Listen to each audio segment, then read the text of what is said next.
Capítulo 3. Sonido y música en los videojuegos.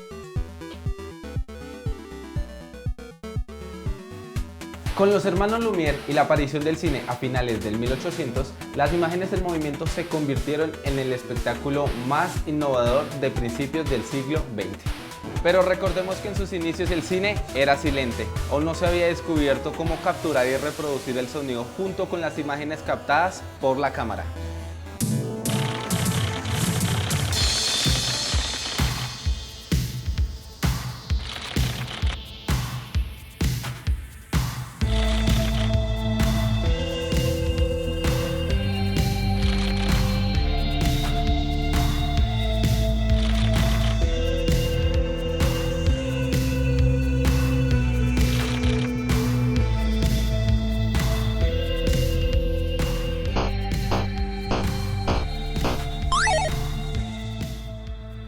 Pero la necesidad de involucrar el sonido en las historias llevó a que rápidamente se incorporara la creativa idea de llevar músicos a las proyecciones de las películas y así aportar dramáticamente a las historias desde la música y el sonido. El cine sonoro llegó con el cantante de jazz en el año de 1927, un hecho que vendría a revolucionar la historia del cine y daría un lugar relevante al sonido dentro de la narrativa del séptimo arte. No nos vamos a poner a hablar sobre la historia del cine. Como saben, esta temporada está dedicada a los videojuegos. Una pechuga de pollo y dándole un chancletazo. Y eso lo utilizamos para un juego en Teravisión. Pues ya uno escucha un honguito de Mario y uno sabe cómo suena un honguito de Mario. Tú puedes jugar un mismo juego y vivir cosas distintas cada vez que lo juegas. Entonces, el audio tiene que apoyar esa experiencia. Y como hemos visto en capítulos anteriores, los videojuegos y el cine tienen una relación muy estrecha. Pero, ¿cómo ha sido el camino de los sonidos en 8 bits hasta la construcción de bandas sonoras para los videojuegos? En el año de 1972 llegaría el videojuego de Pong para reproducir el primer sonido que aparecería en una videoconsola. Asimismo, vendría a ser Space Invaders el primer juego en contener una música continua, al igual que en 1983 Koji Kondo crea la primera banda sonora legendaria de los videojuegos, la de Super Mario Bros. Logrando así una evolución en los sonidos que ya estaban en busca de una excelencia a nivel técnico. Es así como llegarían enormes artistas a crear piezas musicales legendarias como lo es el caso de Nobuo Uematsu para Final Fantasy, Dan Forden para Mortal Kombat, Keiichi Suzuki para Airbound, Koji Kondo para The Legend of Zelda y Martin O'Donnell para la franquicia de Halo. Ya desde hace 3 décadas que se comenzaron a comercializar CDs y DVDs que contienen toda la música de los videojuegos más influyentes.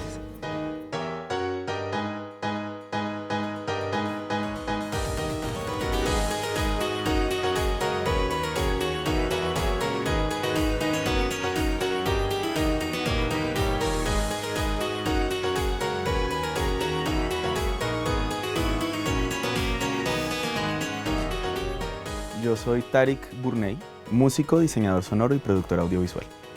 Mi nombre es Daniel Zambrano, músico, ingeniero de sonido y productor musical. Me dedico a componer música para videojuegos y también a hacer diseño sonoro. Porque me han gustado toda la vida. O sea, yo juego videojuegos desde que tengo 5 años. Comencé jugando Super Nintendo y no he parado. O sea, no hay un momento de mi vida en donde no esté en algún videojuego. Creo que cualquier persona que esté trabajando en esta área es indispensable y está en su ser que le encanten los videojuegos, ¿no? Me encanta la música, las ilustraciones, las historias. Yo soy una persona que juega videojuegos, es parte de mi vida. Sí, de hecho creo que va desde que soy muy pequeño, soy consumidor de videojuegos. Bueno, y tener un hermano mucho mayor que yo fue una ventaja grande que me mostró bastante, me abrió las puertas de este mundo desde muy muy pequeño. Y sí, siempre han estado los videojuegos, siempre han estado en mi vida, lo siguen estando y afortunadamente esa pasión se volvió mi trabajo hoy en día. Sí, de hecho las dos cosas pasaron más o menos al mismo tiempo. Yo comencé a tocar guitarra a los 12 años y a los 12 años también llegó a mi vida un videojuego que me gustaba mucho, que era un videojuego de Mega Man, pero que no había llegado acá y yo lo empecé a jugar como en japonés porque alguien lo consiguió en japonés. Y yo dije, yo necesito entender qué dice este juego. Y yo de hecho empecé a estudiar japonés también desde los 12 años. Entonces al mismo tiempo que aprendía guitarra, aprendía japonés y aprendía videojuegos y aprendía de toda esa cultura. Y cuando llegaba el momento de graduarme del colegio y decidir qué estudiar, pues yo dije, pues cómo combino mi amor por los videojuegos con la música. Dije, no, pues estudiemos sonido y puedo hacer sonido y música para videojuegos. Mi inicio en el área de los videojuegos fue en el año 2013 aproximadamente. TeraVision tenía vacantes disponibles para game testers.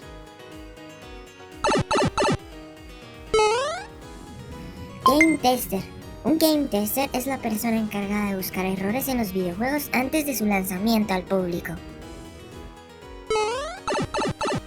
Y bueno, yo estando ahí me ofrecía para, no sé, tal vez editar un archivo de audio o cambiarle el formato. Como tareas súper pequeñitas y súper puntuales, pero que a medida que pasaba el tiempo se sigan transformando en tareas un poquito más interesantes. Luego como, bueno, crea un efecto de sonido para esta cosita puntual. Bueno, una piecita musical para esto. Y así fue pasando el tiempo hasta que llegamos a un punto en que ya me estaban ofreciendo hacer la música de un videojuego pequeño o el diseño sonoro completo, juegos para celulares, algo mucho más reducido. Y pasó el tiempo, una cosa llevó a la otra y al final mi tesis de la universidad la hice con ellos, que fue hacer todo el diseño sonoro y la música de un prototipo de un juego de realidad virtual.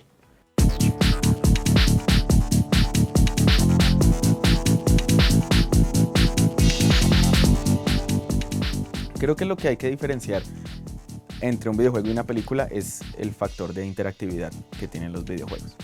En una película el sonido y la música son lineales, es decir, no importa cuántas veces uno ponga el minuto 5 de una película va a sonar y va a sonar exactamente igual. En un videojuego no, o sea, uno empieza un videojuego y a los 10 minutos es muy distinto dependiendo del jugador y dependiendo de absolutamente todo. Esto es lo que le da la interactividad. Entonces, trabajar música para cine es trabajar sobre algo que se puede decir que está escrito en piedra, o sea, es algo que está definido, sabes dónde está el clímax, sabes dónde van a pasar las cosas, sabes dónde hay que asustar al espectador, sabes en dónde hay que ponerlo triste, hacerlo sentir conmovido, esos puntos están muy definidos. Cambio, en los videojuegos, no. Al ser un medio completamente interactivo, nosotros dependemos de las decisiones de su jugador.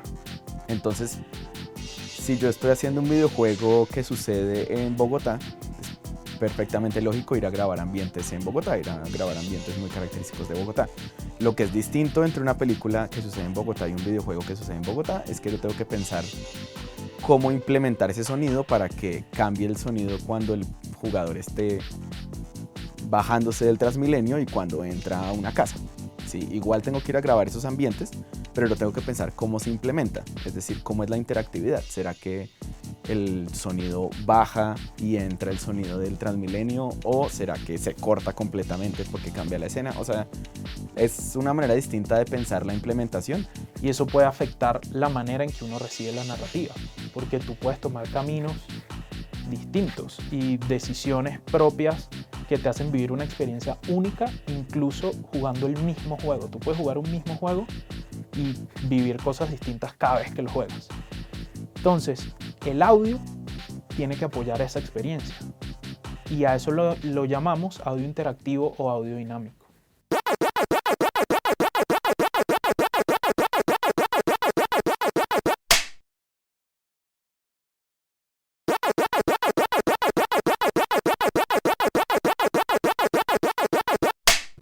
¿A qué videojuego pertenece este personaje? Toca la pantalla para seleccionar la respuesta. Oprime más fuerte. Inténtalo de nuevo. El 59% dice que es de Crash. La respuesta es correcta. ¡Felicidades! Podría decir que es una semejanza muy grande. El Foley se trabaja igual para los videojuegos que para la película.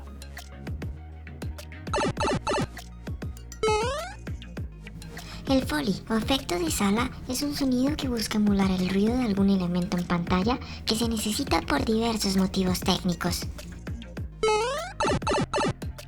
Básicamente el Foley es como esos sonidos de interacción con el ambiente. Puede ser los pasos, pueden ser el sonido de la ropa, puede ser emular, por ejemplo, el Foley más curioso que he usado yo es una pechuga de pollo y dándole un chancletazo. Y eso lo utilizamos para un juego en TeraVision que el sonido, necesitábamos como un sonido de cachetada, pero como súper característico y muy presente, y eso fue. Y también, y es el mismo sistema, muchas veces como que el mismo diseño sonoro se conceptualiza desde el principio, no se hace algo muy elaborado, pero ya se entiende más o menos si el videojuego va a ser una cosa más caricaturesca o si va a ser más serio, porque es diferente pensar en un juego tipo Mario, que los sonidos son como, bueno, pues obviamente tienen su característica de Mario, que ya es como conocida, pues ya uno escucha un honguito de Mario y uno sabe cómo suena un honguito de Mario, pero pues es mucho más caricaturesco que un juego de Call of Duty, que pues no es que uno brinque y cuando brinca pues suena la ropa de uno, no suena un poing. Entonces pues como que el diseño sonoro también se va conceptualizando dependiendo de la etapa en la que uno entra. A veces desde el puro principio uno dice esto va a ser muy irreverente y chistoso y va a tener un sonido caricatura, o se dice desde el principio esto va a ser súper sobrio o va a ser de terror, o sea como que todo va ligado con el resto del videojuegos, todo muy similar a las películas, como que uno no ve, a menos que sea para efectos de comedia, uno no ve que una película de romance tenga música de terror, a menos que uno esté haciendo eso para hacer algo chistoso, pero como que ya hay como ciertos estereotipos o como algunos atajos creativos que uno sabe, bueno, si este es un videojuego que es un videojuego histórico, que además es serio, pues entonces vamos a intentar recrear un poco la música de esa época, o si es un videojuego futurista que es de acción, pues entonces tiene unos elementos que toca buscar y después uno empieza a darle el giro que hace que el videojuego sea único. El tono musical de una pieza para un videojuego va de la mano de lo interdisciplinar con las otras áreas, ¿no? Porque tenemos una línea estética o artística muy clara desde el departamento de arte, pero también tenemos una narrativa y una línea dramática propiciada por el equipo de game designers. Entonces uno, en base a eso, compone para darle ese mood o ese tono al videojuego. Entonces, ya sea algo que se sienta tenso, que dé miedo, que se sienta súper eufórico y feliz, depende mucho del concepto del videojuego, uno apoya eso desde la composición.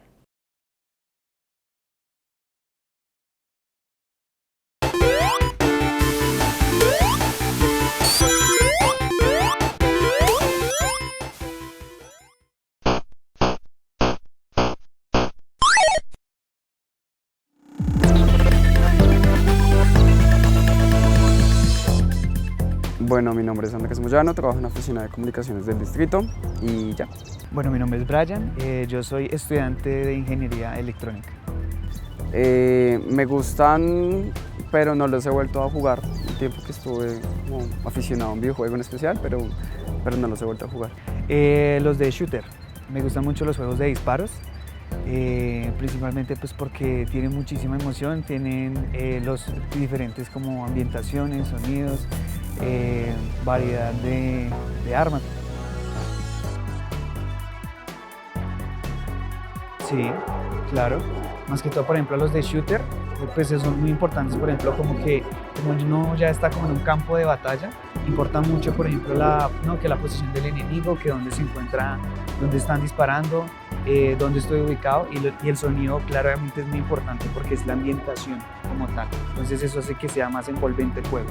En ocasiones el videojuego no puede ser como el mejor en cuanto a gráficas, digamos, estoy hablando de Mafia 1, pero en cuanto a la historia, en cuanto al contexto donde está montado, pues es como un montón de la música, escuchas puro jazz, o sea, literalmente yo me la pasaba chasaneando la música del videojuego, Mafia Song, como que uno entra a entender como parte de esa cultura de esa época a través de la música. Pues yo me imagino que los hacen como en un estudio de sonido, ya con diferentes herramientas, diferentes objetos, y empiezan a, no sé, de pronto utilizar estos elementos para provocar los sonidos que se van a utilizar en el videojuego. Hay videojuegos que te crean terror, Resident Evil, son videojuegos que ¿a dónde estás? O sea, como que sientes el sonido de una motosierra sea, tú no ves una motosierra, pero simplemente con el sonido de la motosierra ya es como, marica, me van a matar ahí. Sí. Y uno se pegaba un susto en el más berraco. Entonces, es la magia también del sonido de los videojuegos, lo mismo que pasa también en el cine. La decisión final de quién decide qué tiene audio y qué no es completamente en conjunto. Yo creo que hay un porcentaje más inclinado hacia el director de audio por el conocimiento que tiene en sí del área, pero la decisión es en conjunto, no es como una sola área decide, listo, esto va a tener sonido, porque lo que digo, o sea, de eso depende todas las áreas, o sea, trabajan en conjunto. Es una conversación. O sea, las decisiones en cuanto a la música o en cuanto al diseño sonoro de un videojuego siempre es una conversación con el resto del equipo creativo. Entonces muchas veces, digamos, en el caso en donde un videojuego llega y es el momento de hacer el diseño sonoro después de que ya está creado el universo, pues uno se sienta con el director para hablar sobre referentes y otros videojuegos o películas o incluso música, como música no audiovisual que les guste, y como que a partir de eso se empieza a construir, con aprobación siempre del director, cuál es la manera de continuar.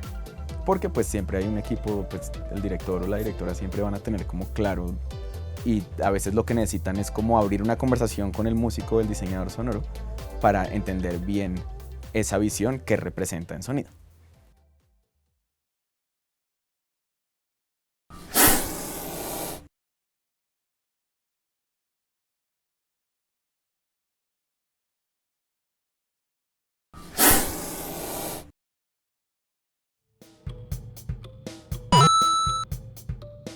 ¿Sabías que en Assassin's Creed Origins, si te quedas mucho tiempo en el desierto, nuestro personaje Bayek sufrirá alucinaciones de diverso tipo?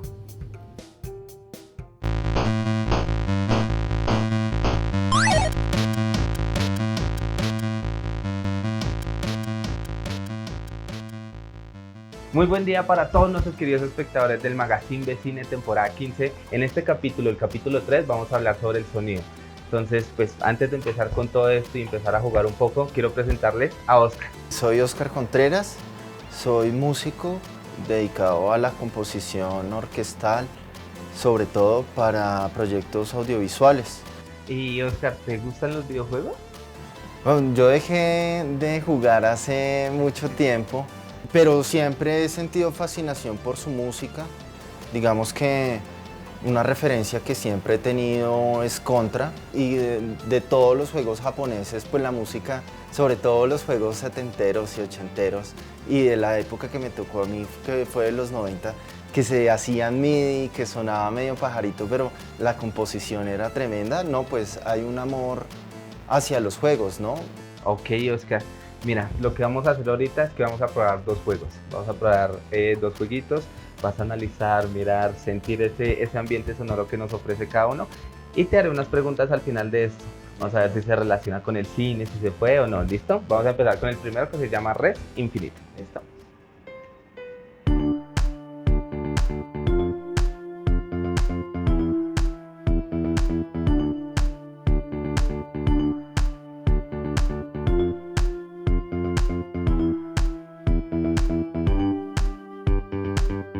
Se nota que desde que dejé los videojuegos a esto, pues ha habido una evolución.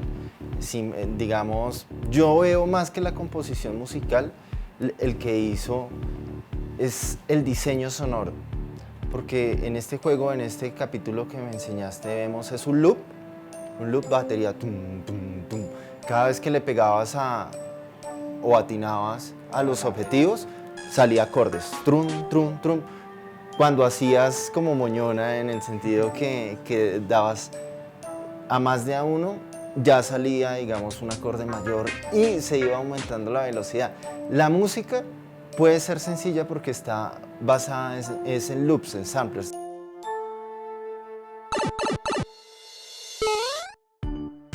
Sample es un sonido pregrabado que luego puedes utilizar como parte de una composición más grande. Lo que veo ahí, digamos, un trabajo muy genial es el diseño sonoro, ¿sí? Que el diseño sonoro, ¿qué es? Tener la música, pero cada vez que pasa una acción, tener la sensación, ¿sí? Ok, listo. De inmediato pasemos al otro juego, a ver qué puedes sentir, qué puedes experimentar. También lo voy a probar yo, a ver, para que te sientas y te concentres en eso, ¿listo? Dale.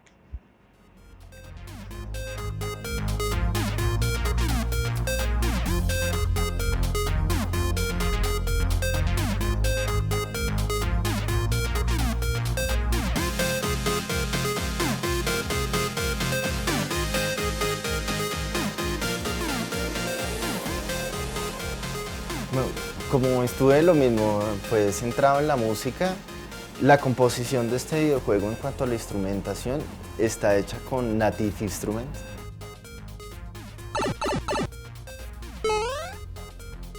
Native Instruments es una herramienta que busca emular instrumentos para crear una composición musical. Digamos que porque la utilizo también la identifico. Y de Native Instruments son los secuenciadores sinfónicos, ¿sí? Utilizaron en este pasaje las versiones más sencillas, que simplemente es colocar en un controlador MIDI, oprimirlo y tiene uno el sampler completo, ¿sí? El loop completo. Una cosa, digamos, a diferencia del otro juego es que cada vez que se iba a asomar un nuevo riesgo, aparecía, no era musicalizado, sino más bien eran texturas, muy... Sí, pero todo está basado en similitud al otro, es que uno utilizaba beats a punta de máquinas que hacen el beat, y este sí es directamente una librería de Native Instruments. Ok, vale, y ya como para ir cerrando, me gustaría saber, ¿crees que alguna de estas piezas musicales se puede trasladar a una película? Los ambientes sí, por ejemplo lo que estábamos hablando, por poner un ejemplo, Colombia, imaginémonos, estamos en un grupo armado, la selva, ¿cómo musicalizaría eso? Igual con tambores, tum, tum, tum, tum, tum. Van ellos, están en guardia, tum, tum, tum, tum, tum, tum. Entonces aquí igual, tiene que uno estar ahí en la juega. Funcionan, las librerías funcionan, lo que sí cambia es que cuando hacemos nosotros diseños sonoros para películas o documentales, hay una ventaja y es que tenemos una imagen que ya está grabada pero es estática. Entonces lo que coge uno es el fragmento, el segundo, el minuto tal y empieza a elaborar el diseño sonoro, pero ya la imagen es quieta porque hay una reglilla, ¿sí? A todo el mundo al minuto 1, segundo 5 le sale eso, mientras que aquí es más ambiguo, es cuando tú lo decidas. Si se pueden unir, yo creo que sí y no, porque son dos mundos aparte. Uno es quieto y el otro sí va en movimiento con uno.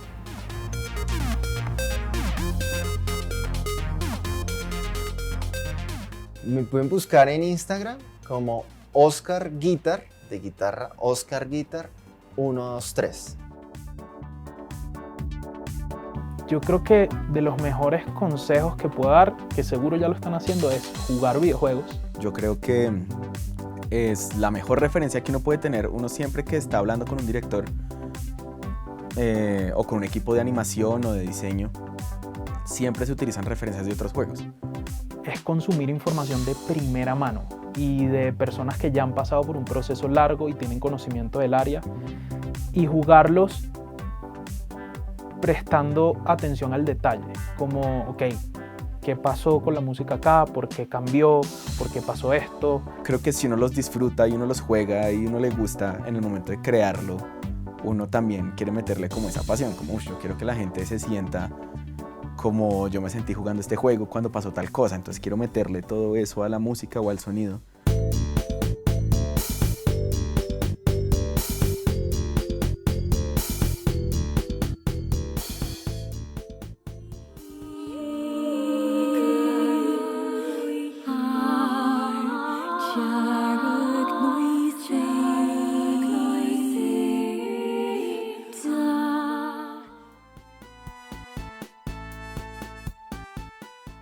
¡Joder! ¡Mi cabeza! ¿Y ahora qué?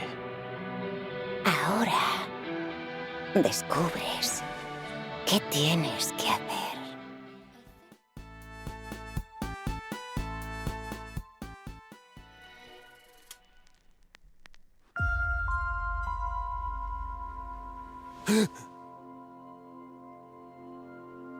Este lugar no es un paraíso. Es una prisión.